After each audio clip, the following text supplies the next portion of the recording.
நண்பர்கள் அனைவருக்கும் என்னுடைய அன்பான பணிவான வணக்கம். என் பெயர் ஜான். என்ன இறைவனோட அருளாலையும் தோழமையில இணைந்து செயல்படுவதால் நான் பெற்றுக்கொள்ளக்கூடிய அனுபவம், தெம்பு, நம்பிக்கை ஆகியவற்றாலும் இன்னைக்கு ஒரே ஒரு நாள் நான் பிடிக்கல தெளிவா, மன நிறைவா, அமைதியா வாழ என்னாலான எல்லா முயற்சிகளையும் செய்து கொண்டிருக்கிறேன். நண்பர் தேவா குறிப்பிட்டது போல கோயம்புத்தூர் ஒருங்கிணைப்பு மனசாட்சியின் தீர்மானத்தின் அடிப்படையில தினசரி ராத்திரி 9:30 to 10:30 நடக்கிற இந்த ஆன்லைன் மீட்டிங்ல 24 hours a day, 24 மணித்துளிகள் ஒரு நாள் அப்படின்ற புத்தகத்துல இருந்து ஒவ்வொரு நாளும் ஒவ்வொரு பக்கமாக வாசிச்சு விளக்கம் பார்த்து கலந்தாய்ச்சி புத்தகம் பற்றி கொண்டிருக்கின்றோம். அதன் தொடர்ச்சியாக இன்றைக்கு நாம அடைந்திருக்கிற பக்கம் ஜூன் மாதம் 24ஆம் நாள். இந்த ஜூன் மாதம் 24ஆம் நாளுக்கான சிந்தனையை வாசிக்குமாறு நண்பர் தேவா அவர்களை அன்போட பணியோடு அழைக்கிறேன். தேவா. ஜூன் 24. நன்றி. 24 மணித்துளிகள் ஒரு நாள். ஜூன் 24. தோழமின் இன்றைய சிந்தனை. மது அருந்த வேண்டுமென்று மனவெறி நமது பலகீனம். நமது மனப்போராட்டங்களால் பாதிக்கப்பட்டு அவற்றிலிருந்து தப்புவதற்கு மது போதையில் நம்மை மூழ்கடித்துக் கொண்டோம். மதுவின் உதவியால் வாழ்வின் யதார்த்த உண்மைகளை புறம் தள்ள முயற்சித்தோம். ஆனால் மது நம்மை போஷிப்பதில்லை, மது நம்மை மேம்படுத்துவதில்லை. மது நமது எதிர்காலத்தை கடனாக பெற்று நம்மை அழித்து விடுகின்றது. வாழ்வின் யதார்த்தத்தை ஏற்றுக்கொள்ளாமல் தப்பிக்க மது போதையில் நாம் உணர்ச்சிகளை மூழ்கடிக்க முயற்சிப்பது நமது பிரச்சனைகளை பன்மடங்காக பெருக வைத்து விடுகின்றது. நிலையற்ற என் உணர்வுகளை கட்டுப்பாட்டுக்குள் கொண்டு வந்து விட்டேனா? இன்றைக்கான தியானம். நான் அறிந்த சரியான நடத்தையின்படி செயல்படுவதற்கு என் தனிப்பட்ட வெறுப்புகள் மற்றும் மனக்கசப்புகள் தடையாக அமைய நான் அனுமதித்தால் நான் தவறான பாதையில் பயணிக்கின்றேன் என்று அர்த்தப்படும். சரியான காரியங்களை செய்து நான் இதுவரை கட்டிய வாழ்வை தகர்த்தறிந்து விடக்கூடாது. இறையருட்பேராற்றல் எந்த வழியில் நான் வாழ விரும்புகின்றதோ அதற்கு தடையாக என்னுடைய சொந்த வெறுப்புகள் அமைய நான் அனுமதிக்க கூடாது. எனக்கு இறையருட்பேராற்றலிடம் இருந்து தெளிவான வழிகாட்டுதல் கிடைக்காத சமயங்களில் அமைதியுடன் என் கடமைகளின் பாதையில் பயணம் செய்ய வேண்டும். நம்பிக்கையுடன் அமைதியாக கடமையின் பாதையில் செல்வது இறையருட்பேராற்றலின் நேரடி வழி நடத்துவதில் நடப்பது போலவே அதற்குரிய பலன்களை பெற்றுத்தரும். என் தனிப்பட்ட விருப்புகள் என்னை தலைகீழாக நடக்க வைத்து என் ஆன்மீக சக்தியை வலுவிழக்க செய்வதை நான் ஒருபோதும் அனுமதிக்கலாகாது. இன்றைக்கான பிரார்த்தனை. நான் ஒருபோதும் தேவைக்கு அதிகமாக கலங்கி இருக்க கூடாதென இறையருட்பேராற்றலை வேண்டுகின்றேன். நான் தேர்ந்தெடுத்துள்ள பாதையில் அமைதியுடன் பயணிக்க வேண்டும் எனவும் பணிவன்புடன் வேண்டுகின்றேன். Thank you sir. நன்றி நன்றி நன்றி தேவா. நன்றி தேவா. நண்பர்கள் அனைவருக்கும் மீண்டும் ஒரு முறை என்னுடைய அன்பான பணிவான வணக்கங்களை தெரிவித்துக் கொள்றேன். என் பெயர் ஜான். நான் ஒரு குடிநோயாளி. எல்லாம் வல்ல இறைவனோட அருளாலையும் தோழமையில இணைந்து செயல்படுவதால் நான் பெற்றுக்கொள்ளக்கூடிய அனுபவம், தெம்பு, நம்பிக்கையாலையும் இன்னைக்கு ஒரே ஒரு நாள் நான் குடிக்கல தெளிவாக, மன நிறைவாக, அமைதியாக வாழ என்னாலான எல்லா முயற்சிகளையும் செய்து கொண்டிருக்கின்றேன். நேற்றைக்கு சிந்தனையில ஒரு ஆழமான கருத்து சொல்லப்பட்டிருக்கிறது. ஒரு சங்கிலி, ஒரு செயின். அந்த செயினுடைய பலம் என்னன்னு கேட்டோம்னா, ஒட்டுமொத்த பலம், இந்த சங்கிலியோட பலம் என்னன்னு கேட்டா அதனுடைய பலகீனமான இணைப்பின் பலம் தான் அந்த சங்கிலியுடைய ஒட்டுமொத்தமான பலம்னு சொல்ல முடியும் அப்படின்ற கருத்தை நாம பார்த்தோம். அப்போ ஒரு சங்கிலியை பலப்படுத்தணும் அப்படின்னா ஏற்கனவே பலமாக இருக்கிற அந்த இணைப்பை பலப்படுத்திக்கிட்டே போறதுனால அந்த சங்கிலி பலம் அடையாது. அது எந்த இடத்துல பலகீனமா இருக்கோ அந்த இடத்த பலப்படுத்துறதுனால சங்கிலியுடைய பலத்தை நம்ம முடியும். அது மாதிரி வாழ்க்கையும் நாம எந்த இடத்துல பலகீனமா இருக்கோமோ அந்த இடத்துல பலப்படுத்தினா மட்டும்தான் வாழ்க்கையில பலம் அடைய முடியும். ஏற்கனவே நம்ம பலமா இருக்கிற இடத்துல இன்னும் உழைச்சி பலப்படுத்துறதுனால வாழ்க்கை ஒட்டுமொத்தமாக பலம் அடையாது அப்படின்ற கருத்தை நேற்றுக்கு பார்த்தோம். அப்போ நம்மளுடைய பலகீனமான இடம் என்ன, எந்த இடத்துல நம்ம பலப்படுத்த நம்ம பாடுபடணும் அப்படின்றத ஒரு குடிநோயாளிகளாகிய நாம சிந்திக்க வேண்டிய அவசியப்படுது. ஸோ இந்த இடத்துல ஆல்கஹால் யூஸ் டிஸார்டர், AUD, மது உபயோகிக்கும் பழக்க அடிமைத்தன கோளாறு, குடி நோய், இதுதான் நம்முடைய வீக்னஸ். செயல் அடிமைத்தனம், அடிக்ஷன், அதுதான் நம்முடைய வீக்னஸ். அதுதான் நம்முடைய பலகீனம். இப்போ இன்னைக்கு சிந்தனையில நம்முடைய பலகீனம் எது என்று சுட்டி காட்டப்படுகிறது. இப்போ நம்ம பலகீனமான இடத்துல நம்மளை பலப்படுத்த ஆரம்பிக்கணும் அப்படின்ற கருத்து இன்றைய சிந்தனையில பகிரப்பட்டுள்ளது. பழக்க அடிமைத்தன கோளாறு, இதுதான் என்னுடைய பலகீனம். குடி நோய், அடிக்ஷன். அப்ப நான் பலமடைய ஆரம்பிக்கணும்னா நான் எந்த பழக்கத்துக்கு அடிமையாகும், இந்த பழக்க அடிமைத்தன கோளாறு என்கிட்ட இருக்கோ அந்த பழக்கத்துல இருந்தெல்லாம் நான் விடுபடணும், சுதந்திரமாகணும். அப்பதான் நான் பலமடைய மனுஷனாக மாற முடியும். நான் ஏற்கனவே பணக்காரனா இருப்பேன், ஒரு வேலை பார்த்துட்டு இருப்பேன், வேற எல்லாம் சரியா இருக்குது. ஆனா எனக்கு எங்க கோளாறு இருக்கோ, எங்க நான் பலகீனமா இருக்கணும், அந்த இடத்துலதான் என்னைய பலப்படுத்த ஆரம்பிக்கணும் அப்படின்ற கருத்து நேற்றுக்கும் சொல்லப்பட்டிருந்து. இன்னைக்கு ஆல்கஹால் யூஸ் டிசார்டர், AUD, மது உபயோகிக்கும் பழக்க அடிமைத்தன கோளாறு, குடி நோய், நம்முடைய அடிக்ஷன், இதுதான் நம்முடைய பலகீனம். அந்த இடத்துல நம்மளை பலப்படுத்த ஆரம்பிக்கணும். ஸோ செயல் அடிமைத்தனம், அடிக்ஷன் என்பது என்னுடைய மன போராட்டம், மன அழுத்தம், உணர்வு தடுமாற்றம், உணர்வு கொந்தளிப்பு, இதனால உருவாகக்கூடிய வலி, வேதனை, துன்ப, துயரம், இதுல இருந்து தப்பிக்கிறதுக்காக ஏதோ ஒரு பழக்கத்துக்கு பின்னால போய் நான் ஒளிஞ்சு கொள்ற ஒரு செயலாகும். அதுதான் அடிக்ஷன், செயல் அடிமைத்தனம்னு சொல்றோம். நம்முடைய பிரைமரி அடிக்ஷன்ன்றத நம்ம குடி காலத்துல குடிக்கு பின்னால போய் ஒளிஞ்சுப்போம். நமக்கு என்ன மன போராட்டங்கள் வந்தாலும் சரிதான், மன அழுத்தங்கள், டிப்ரெஷன் வந்தாலும் சரிதான், உணர்வு தடுமாற்றங்கள், எமோஷனல் டர்மாயில் இது வந்தா உடனே பின்னால என்ன பண்ணுவோம், அதனால உருவாகக்கூடிய வலி, வேதனை, துன்பம், துயரத்துல இருந்து தப்பிச்சுக்கிறதுக்காக நம்ம பாட்டிலுக்கு பின்னால போய் ஒளிஞ்சுப்போம். அல்லது ஏதாச்சும் ஒரு நம்மளுக்கு என்ன அடிக்ஷன் இருக்கோ அந்த அந்த ப்ராப்ளத்தை ஃபேஸ் பண்ணவே மாட்டோம், ஓடி அதுக்கு பின்னால போய் ஒளிஞ்சுப்போம். ஒண்ணு கோயிலுக்கு போய் ஓடி ஒளிஞ்சுப்போம். இப்ப ரீசெண்டா நார்மலாக எல்லாரும் என்ன பண்றது, மீட்டிங் பின்னால வந்து ஒளிஞ்சுக்கிறது. ஸோ அடிக்ஷன், அதுதான் என்னுடைய பலகீனம். ஏதாச்சும் ஒரு செயல் செய்யறதுக்கு அடிக்ட் ஆயிக்கிறது, ஏதாவது ஒண்ணு பின்னால போய் ஒளிஞ்சுக்கிறது. அந்த அடிக்ஷன் தான் என்னுடைய பலகீனம் அப்படின்ற கருத்தை இன்னைக்கு சொல்லிட்டாங்க. Addiction acts as a coping mechanism rather than a sign of moral weakness. பழக்க அடிமைத்தனம் என்பது அது எப்படி என்னுடைய பலகீனத்தை உண்டாக்குது அப்படின்னா, நான் என்னுடைய உணர்வுகள் எல்லாம் சமாளிக்கிறதுக்கு ஒரு செயலை எனக்கு பிடிச்ச மாதிரி ஒரு இடத்துல போய் ஒளிஞ்சுக்கிட்டேன்னா சரியாயி போயிடும் அப்படின்னு நான் நினைக்கிறதா என்னுடைய பிரச்சனை. அடிமைத்தனம், செயல் அடிமைத்தனம் என்பதை ஒரு ஒழுக்க குறைபாடாக பார்க்காமல் என்னுடைய தொல்லைகளை, என்னுடைய பிரச்சனைகளை, என்னுடைய வலிய, வேதனைய தற்காலிகமாக சமாளிக்கக்கூடிய ஒரு உக்தியாக, கோப்பிங் மெக்கானிசமாக நான் கையாள்வதை தெரிந்து கொண்டா என்னுடைய பிரச்சனை எனக்கு வெளிச்சம் போட்டு காட்டப்படுறேன், என்னுடைய பலகீனம் எனக்கு தெளிவா தெரிஞ்சிடும். இங்கேயும் பிரச்சனை வராம எந்த மனுஷனும் கிடையாது. ஆனா பிரச்சனை என்னுடைய பிரச்சனை இல்ல, அந்த பிரச்சனையை சமாளிக்கிறதுக்காக நான் போய் ஓடி ஒளிஞ்சுக்கிறேன் பாத்தீங்களா, அங்கதான் என்னுடைய பிரச்சனை ஸ்டார்ட் ஆகுது அப்படின்ற கருத்தை இன்னைக்கு நமக்கு சிந்திக்க சொல்லி கொடுத்திருக்கிறாங்க. Addiction acts as a coping mechanism rather than a sign of moral weakness. பழக்க அடிமைத்தனம், செயல் அடிமைத்தனம் என்பதை ஒரு ஒழுக்க குறைபாடாக பார்க்காமல் என்னுடைய தொல்லைகளை தற்காலிகமாக சமாளிக்கும் உத்தியாக நான் கையாள்வதை தெரிந்து கொண்டால் அப்ப என்னுடைய பிரச்சனை என்ன, என்னுடைய அடிக்ஷன் தான் என்னுடைய பிரைமரி பிரச்சனை. அது எனக்கு தெளிவாக தெரிய ஆரம்பிக்குது. இன்னைக்கு சிந்தனையில அதான் சொல்றாங்க. என்னால சில மன உளைச்சல்கள், மன அழுத்தங்கள், இதை தாங்கிக் கொள்ளவே முடியல. யார் மேலாச்சும் கோபம் வந்துருது, பயம் வந்துருது, பொறாம வந்துருது, சந்தேகம் வந்துருது, காம உணர்ச்சி வந்துருது. அதனால மன உளைச்சல் உருவாகுது, மன அழுத்தம் உருவாகுது. ஸோ இந்த மன உளைச்சலை, என்னால தாங்கிக் கொள்ள முடியாத மன உளைச்சலை, மன அழுத்தத்தை தற்காலிகமாக சமாளிக்க ஒரு தற்காப்பு அல்லது ஒரு பிணைப்பு வழிமுறையாக நான் ஏதாச்சும் ஒரு அடிக்ஷனை உபயோகப்படுத்திக்கிறேன். ஒரு செயல் அடிமைத்தனத்தை, ஒரு பழக்க அடிமைத்தனத்தை நான் உபயோகிச்சுக்கிறேன்.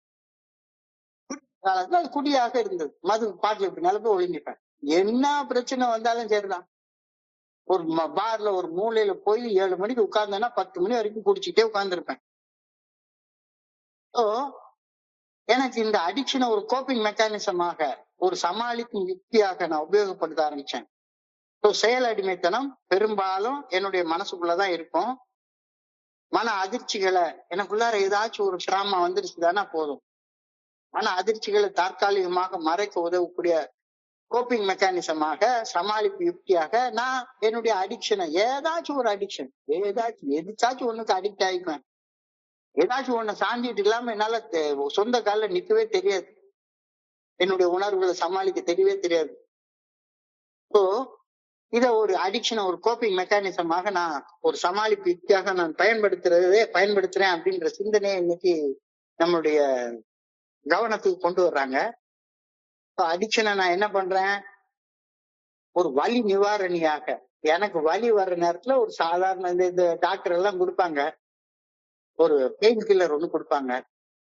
அந்த பெயின் கில்லர் என்ன, பெயினை மறைச்சு கொடுக்குமே ஒழிஞ்சு பெயின்ல இருந்து போகாது. அழகா டாக்டர் சொல்லுவாரு, ஆபரேஷன் பண்ணிருப்பாங்க, ஆபரேஷன் பண்ண உடனே பெயின் கில்லர்ஸ் கொடுத்திருப்பாங்க. இன்னைக்கு அது இந்த காலகட்டத்துல பெயின் கில்லர் எல்லாம் ரொம்ப அட்வான்ஸ்டு பெயின் கில்லர்ஸ் எல்லாம் வந்துருக்குது. ஸோ அந்த ரணம் குணமாகிற வரைக்கும் பெயின் கில்லரை வச்சு பெயினை மறைச்சு வச்சிருவாங்க. ஆனா நான் பெயின் கில்லரை போட்டு போட்டு பழகிட்டு, பெயின் கில்லரை போட்டதான் தூக்கம் வருது அப்படின்னு வலி இல்லாத நேரத்துல அந்த பெயின் கில்லரை உபயோகப்படுத்த ஆரம்பிச்சிருவேன். அப்ப எனக்கு கொடுக்கக்கூடிய அந்த பெயின் கில்லர்ஸ் என்னுடைய அடிக்ஷன், அது எனக்கு பெயின் கில்லராக நான் உபயோகப்படுத்துறேன். அந்த அடிக்ஷன் அந்த தற்காலிகமா அந்த நேரத்துக்கான ஒரு டெம்பரரி பெயின் ரிலீஃப், ஒரு வலி நிவாரணமே தவிர அது எனக்கு பெர்மனண்டான ஒரு ஆனந்தத்தை, ஹாப்பினஸ் தர்றதே கிடையாது. மது போதை என்ன செய்யும், ஒரு 1 மணி நேரம் 2 மணி நேரம் 3 மணி நேரத்துக்கு எனக்கு தற்காலிகமான ஒரு ஆனந்தத்தை கொடுக்கும், தற்காலிகமான போதையை கொடுக்கும். இது என்னுடைய மூளையில போய் வலி நிவாரணம் என்ன செய்யும், மூளையில வலியை உணரக்கூடிய பகுதியில போய் அதை கொஞ்ச நேரத்துக்கு செயலிழக்க வச்சிருந்ததுனால ஆல்டர்ட் நியூரோ டிரான்ஸ்மிட்டர்ஸ் சொல்லுவாங்க. மூளையில கொஞ்ச நேரத்துக்கு தற்காலிகமாக நான் வலியை உணராத இருக்கிறதுக்கு இந்த அடிக்ஷன் எனக்கு உதவி செய்யும். ஸோ இப்ப எனக்கு நல்லா தெரிஞ்சு போச்சு, இந்த ஆல்கஹாலிசம் என்னுடைய அடிக்ஷன், இதுதான் என்னுடைய வீக்னஸ். குடி நோய் என்னுடைய செயல் அடிமைத்தனம், அது என்னுடைய பலகீனம். என்னுடைய குடிநோய் என்னுடைய பலம் இல்ல, அது என்னுடைய பலகீனம். செயல் அடிமைத்தனம் அது என்னுடைய பலம் அல்ல, அது என்னுடைய பலகீனம். I suffer from mental conflicts from which I escape by drowning my problems in alcohol or any other thing that I am addicted to. அந்த நேரத்துக்கு எனக்கு ஏதாவது பிரச்சனை வந்ததுன்னா உடனே போய் எந்த விஷயத்துல நான் அடிக்டா இருக்கணும் அந்த விஷயத்துல பிரச்சனைக்கு சொல்யூஷனை நான் பார்க்கவே மாட்டேன். அந்த பிரச்சனை இந்நேரத்துக்கு மறக்கணும். என்ன பண்ணலாம், அது லேடிஸ்ட் அந்த பிரச்சனையை பார்க்கணும். ஏதாவது பிரச்சனை வந்துருச்சுன்னா போதும், உடனே ஸ்ட்ரெயிட்டா கோயிலுக்கு ஓடி போயிட வேண்டியது. கோயிலுக்கு ஓடி போய் சாமிக்கு முன்னால போய் அந்த பிரச்சனைய சீட்டு எழுதி வச்சிட வேண்டியது.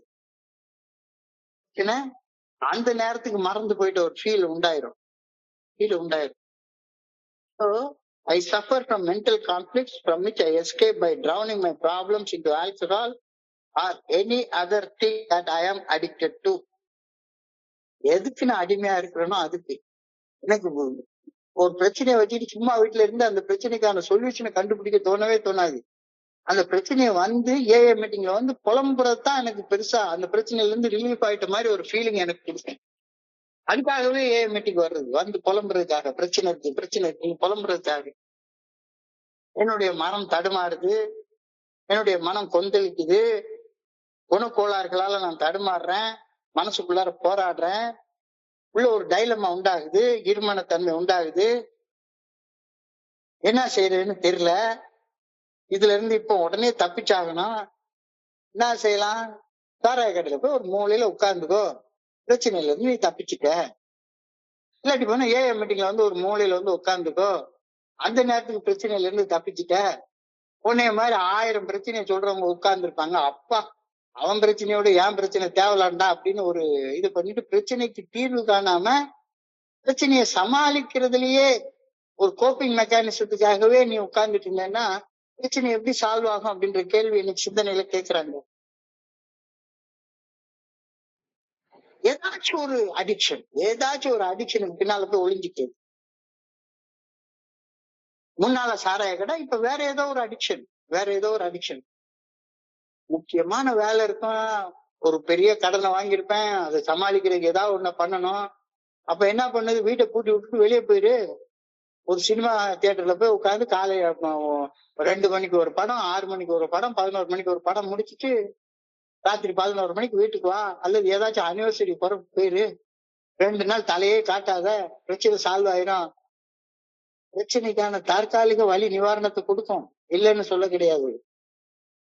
ஆனா பிரச்சனை சால்வ் ஆகுமான்னு கேட்டா ஆகாது. We try through drinking and addiction to push away from realities of life. வாழ்க்கையில யதார்த்தங்கள்ல வலி இருக்கு, வேதனை இருக்கு, துன்பம் இருக்கு, இன்பமும் இருக்கு, எல்லாம் இருக்கு. இன்பம் துன்பம் நிறைந்ததுதான் வாழ்க்கை என்பது. நித்த மாறுகின்றது எத்தனையோ. வாழ்க்கையில இன்பம் துன்பம் வந்து போயிட்டே இருக்கும். இதுதான் வாழ்க்கை அப்படிம்பாங்க. இதுதான் வாழ்க்கை. என்னது? இன்பம் துன்பம் ரெண்டும் சேர்ந்ததுதான் வாழ்க்கை. இன்பத்திலேயே இருக்கணும், துன்பம் வந்தா ஓடி ஒளிஞ்சிக்கணும் அப்படின்ற மனநிலை. We tried through drinking and addiction to push away from realities of life. குடிப்பழக்கம் அல்லது வேற ஏதாவது ஒரு செயல் அடிமைத்தனத்தை, இத என்னுடைய மன அழுத்தங்களை, வலிகளை, என்னுடைய தகுதியின்மை, இதுல இருந்து தப்பிப்பதற்காக ஒரு தற்காலிக வழியாக நான் பயன்படுத்திட்டே இருக்கேன். இதுதான் என்னுடைய பலகீனம், இதுதான் என்னுடைய பிரச்சனை. ஆனா செயல் அடிமைத்தனம் இறுதியாக யதார்த்தமாக என்னுடைய உண்மை நிலையை எதிர்கொள்வதில் இருந்து என்னை தப்பிட்டா வைக்கிறத ஒழிஞ்சு, உண்மை நிலையை நான் எதிர்கொள்றதுக்கு எனக்கு அது எதுவுமே செய்யாது. என்னுடைய அடிக்ஷன் ஒண்ணுமே செய்யாது. அது ஒரு செயல் சுழற்சியை உண்டாக்குகின்றது. திரும்ப திரும்ப திரும்ப திரும்ப செஞ்ச தப்பையே செஞ்சுட்டு வித்தியாசமான ஒரு விளைவை எதிர்பார்த்துட்டே உட்கார்ந்துருப்பேன். Doing the same mistake and expecting a different result. That is what is insanity is defined. Insanity எப்படி டிஃபைன் பண்றது? பைத்தியகாரத்தனத்தை எப்படி டிஃபைன் பண்றது? செஞ்ச தப்பையே திருப்பி திருப்பி திருப்பி திருப்பி செஞ்சுட்டு வித்தியாசமான விளைவுகளை எதிர்பார்க்கிறவன என்னன்னு சொல்றது? அதே தப்ப செஞ்சுட்டே இருப்பான். ஆனா இந்த தடவை பிரச்சனை சால்வ் ஆயிரும், கடவுள் என்னை காப்பாத்திடுவாரு, மீட்டிங்ல புலம்பிட்டா என் பிரச்சனை தீர்ந்து போயிரும் அப்படின்னு செஞ்ச தப்பையே திரும்ப திரும்ப திரும்ப திரும்ப செஞ்சுட்டு வித்தியாசமான விளைவுகளை எதிர்பார்க்கிறவன பைத்தியக்காரன்னு சொல்றோம்ல. சோ செஞ்ச தப்பையே திரும்ப திரும்ப செய்யறது தான் செயல் சூழ்ச்சி அப்படின்னு சொல்றோம். செயல் அடிமைத்தனம் தற்காலிக நிவாரணத்தை அளித்தாலும் காலப்போக்குல உடல் நலம், மனநலம், நம்பிக்கை இழப்பு, எக்ஸெட்ரா எக்ஸெட்ரா, மன அழுத்தம் போன்ற ஆழமான பாதிப்புகளை உண்டாக்கி விட்டுரும்.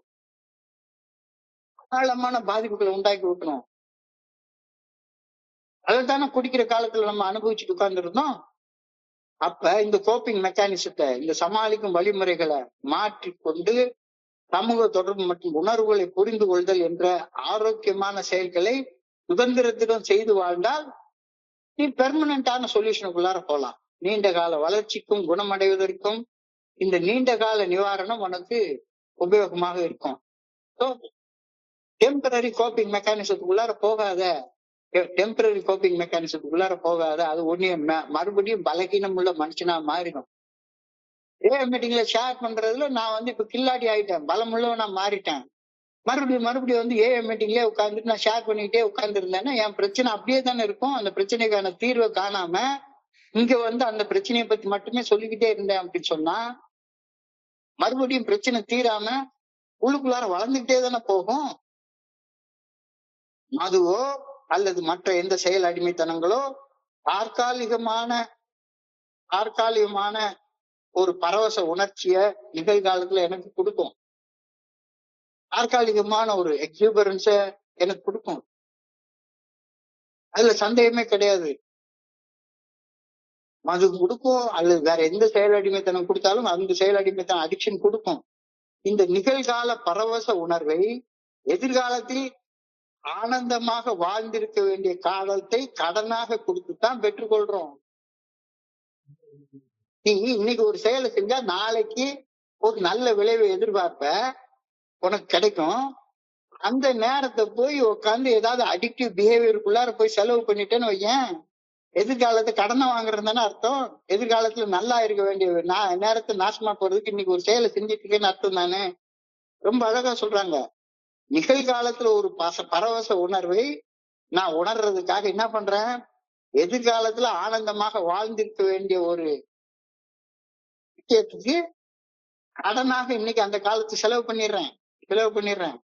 எதிர்காலத்துல உடல் மன நலத்திற்கு தேவைப்படக்கூடிய சில செயலை செய்யறதுக்கு காலத்தை இன்னைக்கு உபயோகிக்கிறதுக்கு பதிலாக மது போதையிலயோ அல்லது வேற எந்த செயல் அடிமைத்தனத்திலயோ பரவசத்தை உணர நான் எதிர்வினையாக எதையாச்சும் ஒண்ணு செஞ்சுட்டே உட்கார்ந்துருக்கேன்.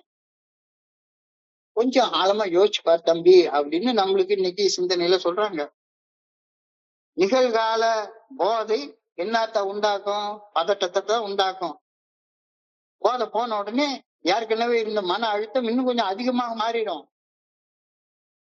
ஏற்கனவே இருந்த பதட்டம் போதை போனதுக்கு அப்புறமாக போயிடும்.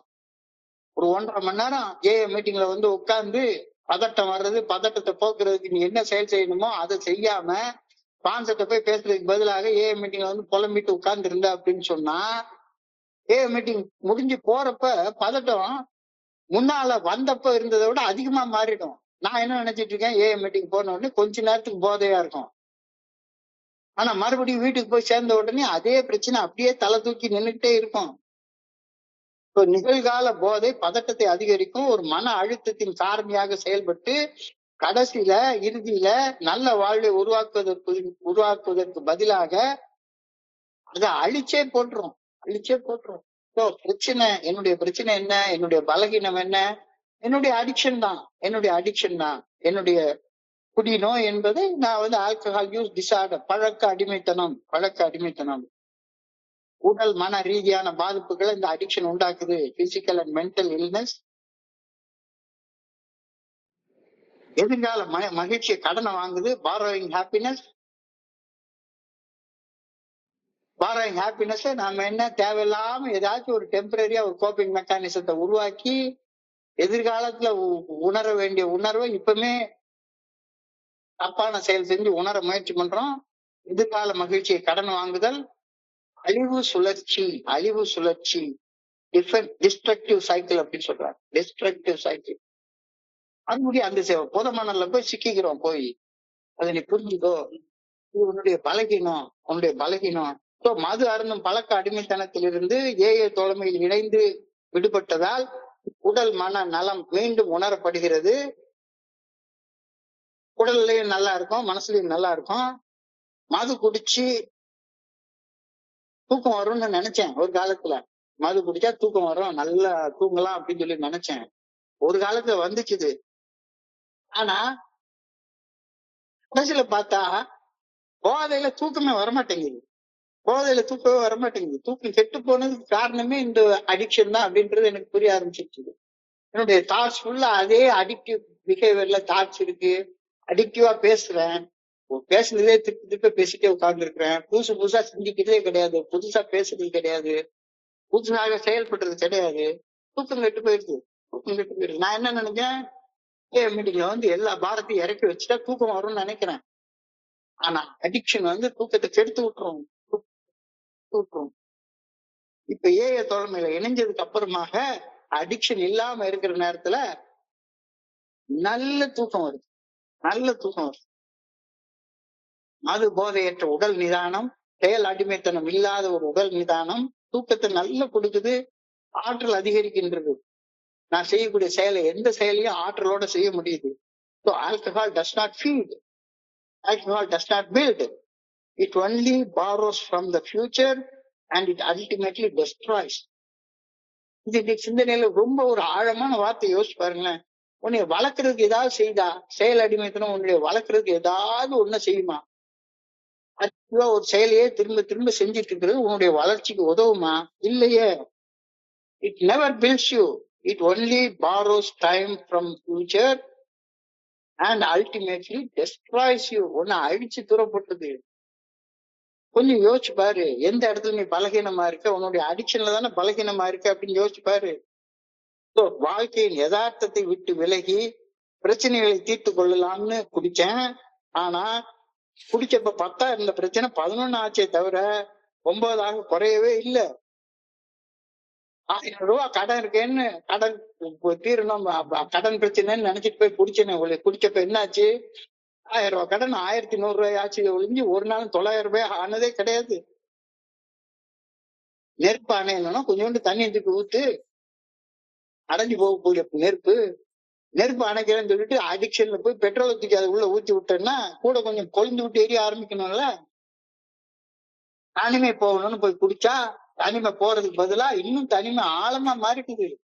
தனிமை போகணும்னு ஏதாச்சும் ஒரு மீட்டிங்ல போய் உட்கார்ந்து எனக்கு தனிமை போயிடும் அப்படின்னு சொல்லி நினைச்சா தனிமை மீட்டிங் வெளியே வந்து வீட்டுக்கு வந்த உடனே இன்னும் கொஞ்சம் கோரமா இருக்கும் தனிமை.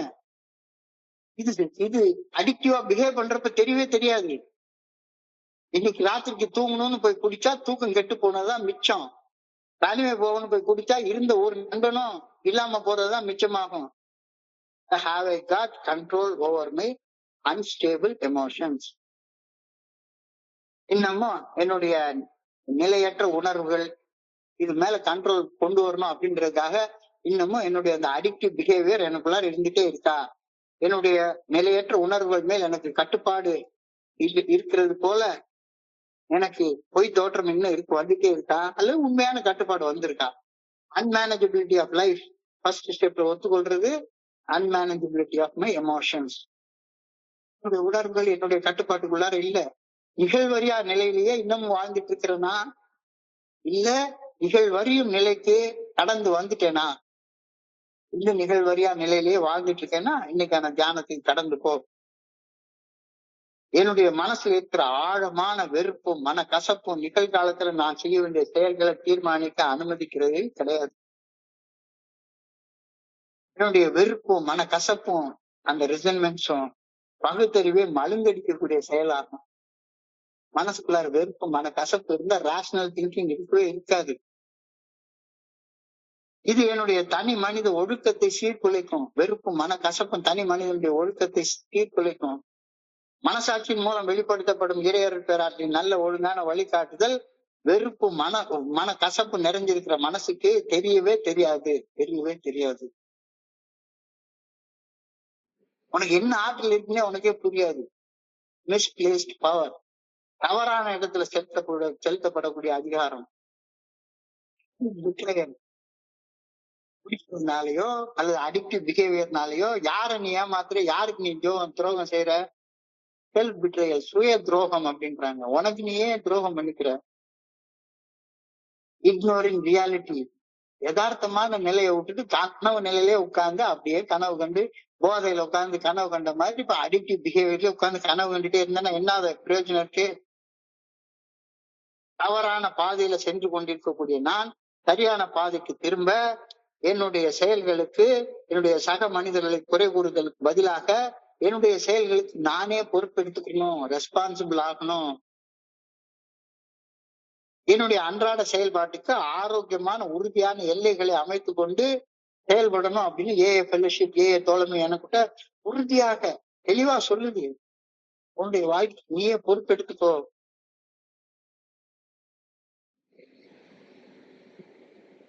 யாரையும் குறை சொல்லாத.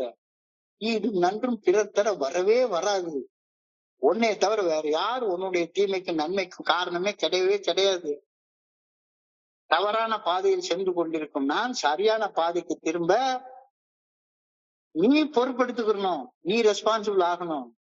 இதை விட்டு நான் சரியான பாதைக்கு திரும்புறதுக்கு என் குரூப்ல உள்ள சேர்பர்சன் எனக்கு ஷேர் பண்ண வாய்ப்பு கொடுக்கல, அதனாலதான் நான் திரும்ப போய் குடிச்சேன் அல்ல திரும்ப போய் இந்த தப்பு பண்ணேன்.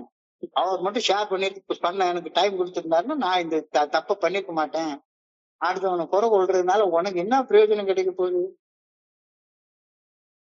என்னுடைய அன்றாட செயல்பாட்டுக்கு ஆரோக்கியமான உறுதியான எல்லைகளை அமைத்துக் கொள்ள வேண்டும் என ஏஏ ஃபெல்லோஷிப் அழகா எனக்கு சொல்லுது. When I let pigs stand, resentments influence with what I know to be my proper conduct, I am in the wrong track. And I am undoing all that I have built up by doing the right thing. ரொம்ப எளிமையான ஆலோசனை கொடுத்திருக்கிறாங்க. தவறான பாதையில சென்று கொண்டிருக்கும் போது சரியான பாதைக்கு திரும்ப ராங் ட்ராக்ல போயிட்டு இருக்கேன். சரியான பாதைக்கு திரும்பணும் அப்படின்னா என்ன? திரும்ப வேண்டியது என்னுடைய தனிப்பட்ட மனுஷனுடைய பொறுப்பா, அல்லது என்னுடைய ஸ்பான்சருடைய பொறுப்பா, அல்லது என்னுடைய ஏஏ குரூப் உடைய பொறுப்பா? ஏஏ குரூப் எனக்கு சரியான பாதையை காட்டிடுச்சு, இதுதான்டா நீ போக வேண்டிய பாதை அப்படின்னு சொல்லிட்டு. ஆனா நான் தப்பான ரூட்ல போயிட்டு என்னுடைய குரூப்பையோ அல்லது என்னுடைய ஸ்பான்சரையோ குறை சொல்லிட்டே உட்கார்ந்து இருந்தேன் அப்படின்னா என்னைக்கு நான் திரும்புறது? When I let resentments influence with what I know to be my proper conduct, நான் சரியான செயல் இதுதான், அது செய்யணுன்றது தெரியுது, ஆனா மன கசப்போட வெறுப்போட எரிச்சலோட அந்த செயலை செய்யாம செஞ்சுட்டு இருந்தேன்னா நான் தப்பான பாதையில போயிட்டு இருக்கேன்னு தானே அர்த்தம். தப்பான பாதையில போனேன்னா ரொம்ப தூரம் போயிட்டுன்னு திரும்பி வர்றது ரொம்ப கஷ்டம். ஒரு ஜப்பான் பழமொழி, அழகான பழமொழி உண்டு. நீ தப்பான ட்ரெயின்ல ஏறிட்ட அப்படின்றது தெரிஞ்சா அடுத்த ஸ்டாப்ல இறங்கிடு. தப்பான ட்ரெயின்ல ஏறிட்டேன்னு தெரிஞ்சா அடுத்த ஸ்டாப்ல இறங்கிடு. எவ்வளவு தூரம் தப்பான பாதையில போயிடுறியோ ரிட்டர்ன் ஜேர்னி அவ்வளவு கஷ்டமாக இருக்கும், அவ்வளவு கஷ்டமாக இருக்கும். ஸோ இந்த இடத்துல என்னுடைய பலகீனம் தெரிஞ்சிட்டுன்னா அந்த அந்த பலகீனமான இடத்துல பலப்படுத்த முயற்சி பண்ணு. வெறுப்போட மன கசப்போட இருக்கிறப்ப மனசாட்சியின் மூலமாக வெளிப்படுத்தப்படும் நல்ல ஒழுங்கான வெளிக்காட்டுதல் உனக்கு கிடைக்கவே கிடைக்காது. உள்ளுக்குள்ளார மனசுக்குள்ளார வெறுப்பு, யார் மேலேயாவது எரிச்சல், வெறுப்பு, கசப்பு, ஆத்திரம், பகைமை, சந்தேகம், பொறாமை இதெல்லாம் இருக்கிறப்ப உனக்கு எப்படி குட் ஆர்டர்லி டைரக்ஷன் உனக்கு கிடைக்கும்?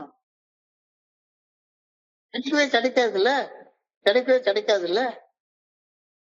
தவறான பாதையில பயணிச்சு தேவையற்ற கர்ம வினைகளை, ஊழ் வினைகளை உருவாக்கி கொண்டால் அதை எப்படி போக்குறது? சரியான செயல் செஞ்சா மட்டும்தானே கர்ம வினைகளை போக்க முடியும். பரிகாரங்கள் செஞ்சாதானே கர்ம வினைகளை போக்க முடியும். நீ இனிமே வாழ போற வாழ்க்கை இதுவரைக்கும் வாழ்ந்த வாழ்க்கைக்கு பரிகார வாழ்க்கையாக அமையது. ஏற்கனவே பல கர்மாந்தரத்தை தலைக்கு மேல தூக்கி வச்சுட்டு இருக்கோம். இந்த ஏஏ ஃபெல்லோஷிப்ல வந்து வேற கர்மாந்தரத்தை வேற தலையில தூக்கி வச்சுக்கணுமா? ஒரு நண்பருக்கு எனக்கு கொஞ்சம் லேசா வாக்குவாதம் வந்தது. அவரை போய் அவர் வீட்டுல போய் பார்த்து நான் ஒரு நாள் சொன்னேன், இந்த பாருப்பா, நான் ஏற்கனவே ஏகப்பட்ட தவறு கோளாறு பண்ணி என் குடும்பத்தை குட்டிச்சவராக்கி வச்சுட்டு தான் ஏஏ ஃபெல்லோஷிப் வந்திருக்கேன். இங்க வந்து நான் செஞ்ச கர்மத்துக்கு நல்ல கர்மம் செஞ்சு அதை போக்குறதுக்காக நான் வந்திருக்கேன் ஒழிஞ்சு உனக்குட்டா இன்னும் கொஞ்சம் வெறுப்பையும் கசப்பையும் வளர்த்து கொள்றதுக்காக நான் இங்க வரல. ஏற்கனவே நான் என் குடும்பத்து மேல பயங்கரமான பல சாபத்தை உண்டாக்கி வச்சிருக்கேன். இங்க அதெல்லாம் போக்குறதுக்கு வந்திருக்கேன் ஒழிஞ்சு கூட கொஞ்சத்தை சேர்த்துக்கிறதுக்காக நான் வரல அப்படின்னு சொல்லி அந்த நண்பருடைய விட்டுட்டு வீட்டுக்கு வந்து சேர்றேன். வீட்டுக்கு வந்து சேர்ந்த உடனே ஆல் இந்தியா முழுக்க வாட்ஸ்அப் குரூப்ல எல்லாத்துலயும் ஒரு மூத்த நண்பர் நீ நாசமா போட்டுன்னு எனக்கு சாபம் கொடுக்குறாரு அப்படின்னு சொல்லி ஒரு மெசேஜ் வருது. என்ன செய்ய முடியும் என்னால? மன கசப்போட இருக்கிறப்ப மனசாட்சியின் மூலம் வெளிப்படுத்தப்படும் நல்ல ஒழுங்கான வழிகாட்டுதல் எனக்கு கிடைக்க சான்ஸே இல்லை. தவறான பாதையில பயணிச்சு தேவையற்ற கர்ம வினைகளை ஊழ் வினைகளை நாம உருவாக்கி கொள்றோம். அதையெல்லாம் போகணும் அப்படின்னு சொன்னா சரியான செயல்கள் செஞ்சா மட்டும்தான் அந்த கர்ம வினைகள் அழியும், இந்த பாவம் தீரும். I am undoing all that I have built up by doing the right thing only. சரியானது செஞ்சாதானே தப்பா கட்டி வச்சிருக்கிற கட்டடத்தை மாத்த முடியும். ஒருபோதும் வெறுப்பும் மன கசப்பு என் செயல்களின் மேல் ஆதிக்கம் செலுத்த நான் அனுமதிக்க கூடாது. வெறுப்பு மன கசப்பு மனசுல இருந்தா இறையர் பேராற்றல் வகுத்து வச்சிருக்கிற நல்ல ஒழுங்கான வழிகாட்டுதலின் பாதையில பயணிக்க முடியாது. நல்லா புரிஞ்சுக்கோ. இன்னைக்கு தியானம் வந்து ஆழமா அழகா சொல்லுது. I must never let personal resentments interfere with living the way I know the good orderly direction of God wants me to live. இறையர் பேராற்றல் நல்ல ஒழுங்கான வழிகாட்டுதல் என்னன்னு தெரியல. அப்பனா என்ன செய்யறது? மனசாட்சியின் குரல் சரியா கேட்கலன்னா நேற்றுக்கு சொன்ன மாதிரி ஜஸ்ட் ஹால்ட். தப்பான செயலை செஞ்சிடாத. மனசு குழம்பி போயிருந்ததானே, குழப்பம் அடைஞ்சிட்டு கண்ணை மூடி மனசு தெளிவடைகிறது கொஞ்ச நேரம் காத்திரு. இருமன தன்மை இருக்கிறப்ப செயல்படாத. உன்னுடைய கடமையை மட்டும் அந்த நேரத்துல செய். உன்னுடைய கடமைன்னு ஒண்ணு இருக்கும்ல, அதை தவிர வேற எதையுமே செஞ்சிடாத. உடல் சுகத்துக்காகவோ அல்லது பொருளாதாரம் ஈட்டுறதுக்காகவோ எந்த தப்பையும் போய் செஞ்சுவிடாத. When I have no clear guidance from God, I must go forward quickly on the path of my duty. கடமையை மட்டும் செய், வேற எதையும் அந்த நேரத்துல செஞ்சிடாத. கடமையை மட்டும் செய், அதனுடைய பலனை கடவுள்கிட்ட விட்டுரு. Attitude of quiet faith will relieve us, reward us as surely as acting upon the guidance of the good orderly direction of our Creator. கடமையை செய், போதும், வேற ஒண்ணுமே செய்ய வேண்டாம். I must not weaken my spiritual power by lifting personal things. என்னுடைய மனசுக்குள்ளார இருக்கக்கூடிய வெறுப்பு மனக்கசப்பும் என்னை தடுமாற வச்சு எனக்குள்ளார உள்ள ஆற்றல் இழக்கிற அளவுக்கு நீ ஒண்ணுமே செஞ்சிடாத. Resentment is number 1 offender. அதை புரிஞ்சுக்கோ. கோபப்படுறது தப்பே கிடையாது. கோபத்தை மனசுல தேக்கி வச்சுக்கிறது தான் தப்பு. பயப்படுறது தப்பே கிடையாது. பயத்தை மனசுல தேங்க விடுறதுதான் தப்பு. காமவசப்படுறது தப்பே கிடையாது. காமத்தை மனசுல தேக்கி வச்சுக்கிறது தான் தப்பு. பொறாமப்பட்டு அடுத்தவங்க அளவுக்கு என் கூடவே படிச்சவன் இவ்வளவு தூரத்துக்கு வளர்ந்துருக்கான், அப்ப இன்னும் வளரணும் அப்படின்னு ஒரு முயற்சி செய்யு. ஆனா பொறாமைய மனசுல தேங்க விட்டுறாத. எச்சரிக்கையாக இரு, சந்தேகப்படு, ஆனா சந்தேகம் மனசுல தேங்க விட்டுறாத. அத்தனைக்கும் ஆசைப்படு அப்படின்னு சொல்லுவாங்க, ஆனா ஆசை மனசுல தேங்க விட்டுறாத. எந்தெந்த எமோஷன் மனசுல தேங்கி நின்றுச்சுதோ அது ரிசன்மெண்டா மாறிடும். ரிசன்மெண்ட் உன்னைய உருப்படாத பயலா மாத்தி விட்டுரும், உருப்படாத ஒரு ஆளை மாத்திரும். தனிப்பட்ட கோபம், தனிப்பட்ட ஆத்திரம், அகங்காரம், மனக்கசப்பு, வெறுப்பு, விரக்தி, பொறாமை, சந்தேகம், ஆணவம், கழிவிறக்கம், பேராசை ஆகியன உன்னுடைய உணர்வு நிலையை தீர்மானிக்க அனுமதிச்சேன்னா உன்னுடைய சக்தியை விரயம் பண்ணிட்டு தானே இருக்க. அதான உன்னுடைய ஆற்றலே. உன்னுடைய உணர்வுகள்ல தானே ஆற்றலே ஆண்டவன் கொடுத்திருக்கிறான். ஏன் அதை வேஸ்ட் பண்ற? என்னுடைய பலம் அலைக்கழிக்கப்படாமல் நிலையாக இருக்கும் போது என்னுடைய ஆழ்மன ஆற்றலை உயர்ந்த நோக்கத்திற்காக நான் சேமிச்சு வைக்கிறேன். இப்போ இந்த மீட்டிங்ல ஆற்றலோட நான் செயல்படணும் அப்படின்னா நான் உட்காந்து நாள் முழுக்க உட்காந்து போன் பிக்சர் பார்த்துட்டு இருந்தேன்னா எனக்கு இந்த ஆற்றல் வரவே வராது. அதுவும் வேணும், இதுவும் வேணும், குழுக்கு ஆசை, மியூசிக் ஆசை கிடைக்காதப்பா. View this as emotional stewardship அப்படின்ற ஒரு வார்த்தையை சைக்காலஜில சொல்றாங்க. இதனை உணர்வுசார் மேலாண்மையாக எடுத்து செயல்படு. உன்னுடைய உணர்வுகளுக்கு நீதான் அதிகாரி. உணர்வுகள் ஒன்ன மேல ஆட்சி செய்ய அனுமதிக்காத. Emotional stewardship. உன்னுடைய உணர்வுகளை நீ ஆட்சி செய். உணர்வுகள் உன்னை ஆட்சி செய்ய அனுமதிக்காத. Observe without observing. உணர்வுகளை உள்வாங்கி அத ஆற்றலை சேமிச்சு வச்சு செயல்பட பழகிக்கோ. Power of detachment. பற்றின்மையில இருக்கக்கூடிய சக்தியை புரிஞ்சுக்கோ. இந்த மீட்டிங் எனக்கு ரொம்ப முக்கியமானது. ஆனா இந்த மீட்டிங் என்னாலதான் நடக்குது அப்படின்னு பற்று வச்சுக்கிட்டேன்னா நான் செத்தேன். Understand the power of detachment. அக தூண்டுதல்களை, டெம்டேஷன்களை எதிர்கொள்ளும் போது உள்ள சமநிலையுடன் இருப்பது ஆன்மீக முதிர்ச்சியின் உண்மையான அடையாளமாகும். நிறைய நேரத்துல டெம்ட் ஆகுறேன், கோவப்படுறேன், பயப்படுறேன், பொறாமப்படுறேன், சந்தேகப்படுறேன், காமப்படுறேன், எல்லாம் வரத்தான் செய்யுது. அக தூண்டுதல்கள் அதை எதிர்கொள்ளும் போது, டெம்டேஷன் எதிர்கொள்ளும் போது உள்ள சமநிலையோட சரியான செயலை தேர்ந்தெடுத்து செய்யறதுதான் ஆன்மீக முதிர்ச்சி அப்படின்றது சொல்றது. Being centered in the face of temptation is a true mark of spiritual maturity. I pray that I may not let myself become too upset. நான் ஒருபோதும் தேவைக்கு அதிகமாக கலங்கி நிற்க கூடாது அப்படின்னு ஆண்டவ அவங்க வேண்டிக் கொள்கிறேன். எப்ப சும்மா சாதாரணமா சின்ன விஷயங்கள் யாராச்சும் என்ன ஏதாச்சும் ஒரு வார்த்தை சொல்லிட்டாங்கன்னா உடனே அவ்வளவுதான் மூஞ்சத்துக்கு வச்சுட்டு உட்கார்ந்து இருக்கிறது தேவையா உனக்கு? நான் ஒருபோதும் தேவைக்கு அதிகமாக கலங்கி இருக்க கூடாதுன்னு இறையர் பேராற்றலை வேண்டுகின்றேன். I pray that I may go quietly along the path I have chosen. நான் தேர்ந்தெடுத்துள்ள பாதையில, இந்த பாதையில இன்னைக்கு ராத்திரி 9:10 பண்றேன், ஒரு மீட்டிங் பண்றேன். இன்னைக்கு சில நண்பர்கள் வர்றாங்க, என்கிட்ட ஆலோசனை கேட்கிறாங்க, எனக்கு இந்த வேலையை செய்யணும்னு நினைக்கிறாங்க.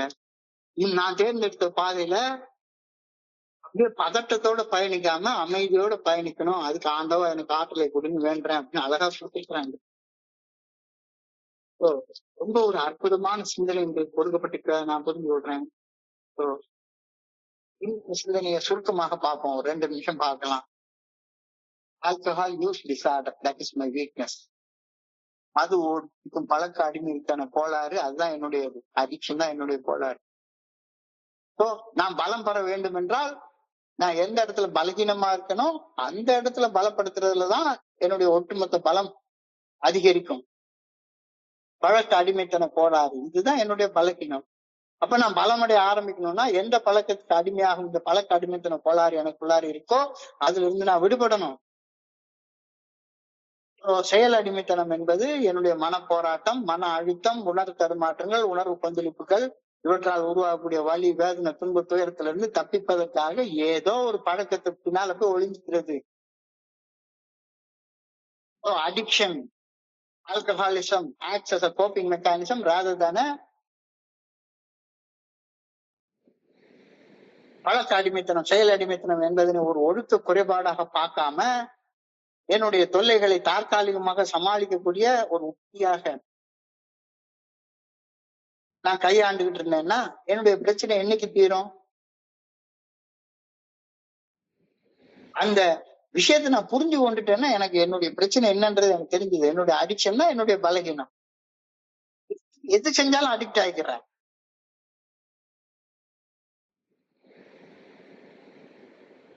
தாங்க முடியாத மன உளைச்சல, மன அழுத்தத்தை தற்காலிகமாக சமாளிக்க ஒரு தற்காப்பு அல்லது ஒரு பிணைப்பு வழிமுறையாக நான் அடிக்ஷனை ஒரு கோப்பிங் மெக்கானிசமாக நான் யூஸ் பண்ணிட்டு இருக்கேன். இதுதான் என்னுடைய பலகீனம். என்னுடைய அடிக்ஷன், என்னுடைய ஆல்கஹாலிசம் எனக்கு ஒரு பெயின் கில்லர் மாதிரி உபயோகப்படுதே ஒழிஞ்சு அது எனக்கு நிரந்தரமான ஆனந்தத்தை கொடுக்கறதே கிடையாது. Temporary pain relieve, not a permanent happiness. இது என்ன ஆகுது? இந்த வலி நிவாரணம், அடிக்ஷன் என்னுடைய பிரெயினையே மாத்திருது, மூளையவே மாத்திருது. ஆல்டர்ட் நியூரோ டிரான்ஸ்மிட்டர்ஸ் உள்ளுக்குள்ளார அந்த நேரம் வந்துட்டா உள்ளுக்குள்ளார மூளை நச்சரிக்க ஆரம்பிச்சிருக்கு என்னைய. என்னுடைய அடிக்ஷன், என்னுடைய ஆல்கஹாலிசம், அதுதான் என்னுடைய வீக்னஸ். குடிநோய் என்னுடைய பலகீனம், அடிமைத்தனம் என்னுடைய பலகீனம், அது என்னுடைய பலம் அல்ல. I suffer from mental conflicts from which I escape by drawing my problems in alcohol or any other thing to which I am addicted to. என் மனசு தடுமாறுது, கொந்தளிக்குது, குணக்கோளாறுகளால தாறுமாறாக மனம் போராட்டம் அடையுது, டைலமால இருக்கேன், இருமன தன்மையில இருக்கேன். ஏதாச்சும் ஒண்ணு செஞ்சா இதுல இருந்து விடுபடணும் அப்படின்னா உண்மையான ப்ராப்ளத்தை யதார்த்தமா ஃபேஸ் பண்ணாம ஏதாவது அடிக்டிவா ஒரு பிஹேவியரை அந்த நேரத்துக்கு அந்த பிரச்சனையில இருந்து ஒழிஞ்சுட்டா, டெம்பரரியா தப்பிச்சுட்டா சரியாயிடும் நினைக்கிறது தான் என்னுடைய பிரச்சனையே. இந்த பிரச்சனையை தெளிவா சொல்றாங்க. செயல் அடிமைத்தனம் இறுதியில யதார்த்தமான உண்மை நிலையை எதிர்கொள்ள என்னை தடுக்குது. அது ஒரு செயல் சுழற்சியை உண்டாக்குது. செஞ்சதே திருப்பி திருப்பி செஞ்சுட்டே இருக்கேன். Doing the same mistake again and again, expecting different result. I become insane. இந்த சமாளிக்கும் வழிமுறைகளை மாற்றி சமூக தொடர்பு மற்றும் உணர்வுகளை புரிந்து கொள்வது போன்ற ஆரோக்கியமான செயல்களை சுதந்திரத்துடன் செய்வது நீண்ட கால வளர்ச்சிக்கும் குணமடைதலுக்கும் மிகவும் அவசியமாக உண்டாகிறது.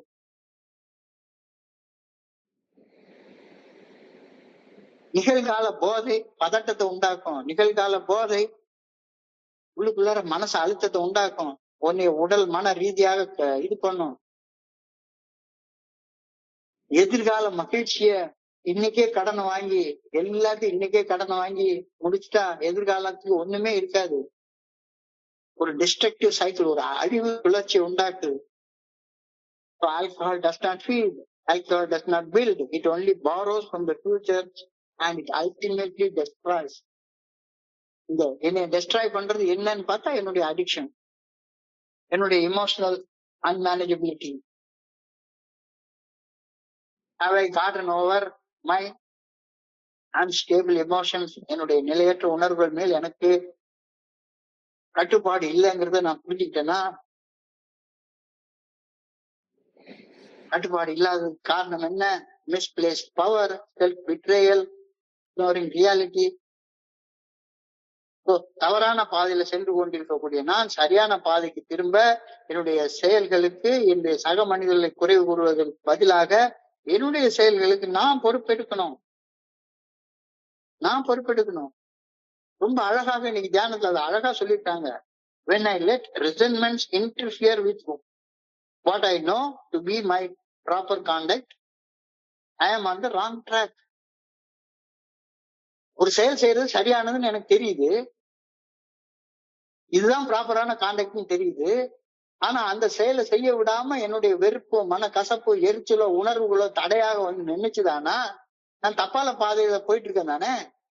அப்போ தப்பான பாதையில போய் நான் உருவாக்கி வச்சிருக்கிற கர்ம வினைகளை எப்படி தகர்த்தெறிகிறது? சரியான செயல்கள் செஞ்சா மட்டும்தானே அது தகர்த்தெறிய முடியும். வெறுமனே சும்மா செயல் அடிமைத்தனமாக பிஹேவ் பண்ணிட்டே இருந்தோம்னா, அடிக்டிவா பிஹேவ் பண்ணிட்டே இருந்தோம்னா அது தெரியாகாது தானே. வெறுப்போடையும் மன கசப்போடையும் இருக்கிறப்ப என்னுடைய மனசாட்சியின் மூலமாக வெளிப்படுத்தப்படும் கடவுளுடைய நல்ல ஒழுங்கான வழிகாட்டுதல் எனக்கு தெரியவே தெரியாது. ஒருபோதும் வெறுப்பும் மன கசப்பும் என் செயல்கள் மேல் ஆதிக்கம் செலுத்த நான் அனுமதிக்கவே கூடாது. ரிசன்மெண்ட்ஸ், உன்னுடைய உணர்வுகள் வரும் போகும், அது உயிரோடு இருக்கிறதுக்கு சாட்சியா தான். உணர்வுகள் பயம் வரும், கோபம் வரும், பொறாமை வரும், சந்தேகம் வரும், எல்லாம் வரும். ஆமா வரும், வந்துட்டு போட்டோம். அது வாங்கிட்டு நிலையாக தங்கி இருந்துட வேண்டாம். Resentment is refeeling the emotion. என்னைக்கோ வந்த உணர்வை ஒருத்தன் நீ மதுரையில அடிச்சான்னா மதுரையிலே திருப்பி அடி. மானாமதுரை வரைக்கும் அதை ஏன் தூக்கிட்டு போற? மானாமதுரை வரைக்கும் ஏன் தூக்கிட்டு போற? அழகாக சொல்லிட்டாங்க. I must never let personal resentments interfere with living the way I know the good orderly direction of God wants me to live.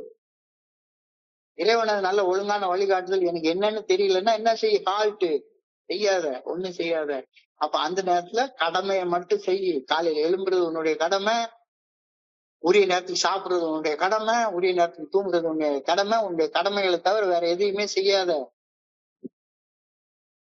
கடமையை செய், பலனை அவர் கொடுப்பாரு. Attitude of quiet faith will receive its reward as surely as acting upon the guidance of the good orderly direction of God. சும்மா சாதாரணமான உன்னுடைய கடமைகளை மட்டும் செஞ்சுட்டு இருக்கு. It must not weaken my spiritual power by letting personal resentments upset me. அக தூண்டுதல்கள், temptations, அதை எதிர்கொள்ளும் போது உள்ள சமநிலையோடு இருக்கிறது தான் நீ முதிர்ச்சி அடைஞ்சிருக்கிற அப்படின்றதுக்கான அறிகுறியே.